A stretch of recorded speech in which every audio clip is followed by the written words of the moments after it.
Saya katakan, Anda itu kan sedikit. Kalau ditantang untuk berdebat ya, tidak ada yang mau. Cobalah, saya tantang nih. Habis saya ngomong gini, siapa yang berani membantah dalil-dalil ini tadi? Siapa? Paling besok bikin medsos dengan cara kampungan, lalu memfitnah Mahfud anti-Islam gitu. Nggak bisa, justru saya ini Islam. Makanya saya membela orang Islam yang banyak. Tidak ada sistem pemerintahan di dalam Islam itu. Sistemnya bebas berdasar pilihan sendiri, sehingga negara kita, negara Republik Indonesia ini, sistem pemerintahannya sudah sesuai dengan Islam.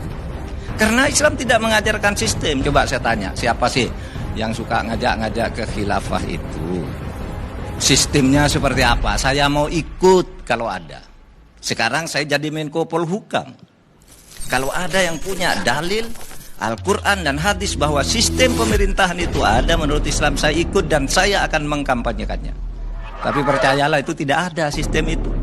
Sistem itu bebas. Tidak ada yang dicontohkan oleh Al-Quran, tidak ada yang dicontohkan oleh Nabi. Oke? Negara khilafah itu. Lalu ada yang begini, Bang Karni. Ada Pak Mahfud, Nabi itu kan mendirikan negara juga. Itu contohnya. Tidak bisa kita mendirikan negara seperti Nabi. Tidak bisa. Karena sekarang tidak ada Nabi lagi. Coba, Nabi itu mempunyai 3 kekuasaan. Legislatif, eksekutif, yudikatif itu ada di tangan Nabi.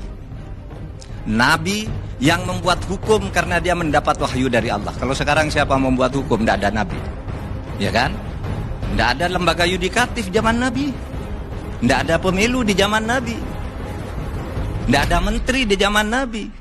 Nabi pegang legislatif, eksekutif, yudikatif. Apakah kita akan ikut negara seperti itu? Pasti dilarang oleh Nabi juga, karena tidak ada Nabi. Maka cara membuat hukum itu di zaman sesudah tidak ada Nabi, macam-macam. Ada yang pakai Darun Nadwa, Dewan Perwakilan Rakyat seperti kita, seperti Mesir, Maroko. Ada yang pakai Darul Ifta. Darul Ifta itu artinya fatwa ulama.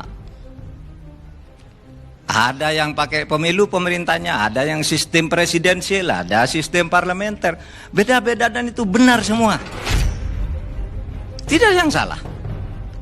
Oleh sebab itu jangan nyalah-nyalahkan bahwa wah, yang di Indonesia itu kafir, tidak ikut, saya tidak bisa.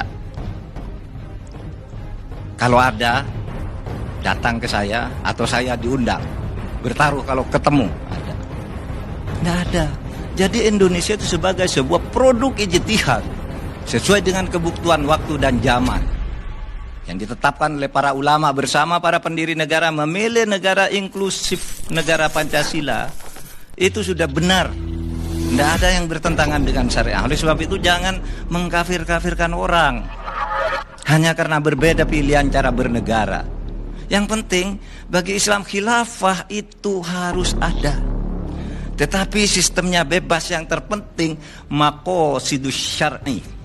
Apa maqasidus syar'i? Maksud diturunkannya ajaran tentang khilafah itu apa? Membangun keadilan, kemaslahatan umat, memilih pemimpin yang jujur, menegakkan hukum. Nah itulah maksudnya. Bukan lalu sistemnya harus ini harus. Tidak ada itu. Kalau ada saya mau ikut, karena saya orang Islam, wajib kalau memang ada menurut Soekarno.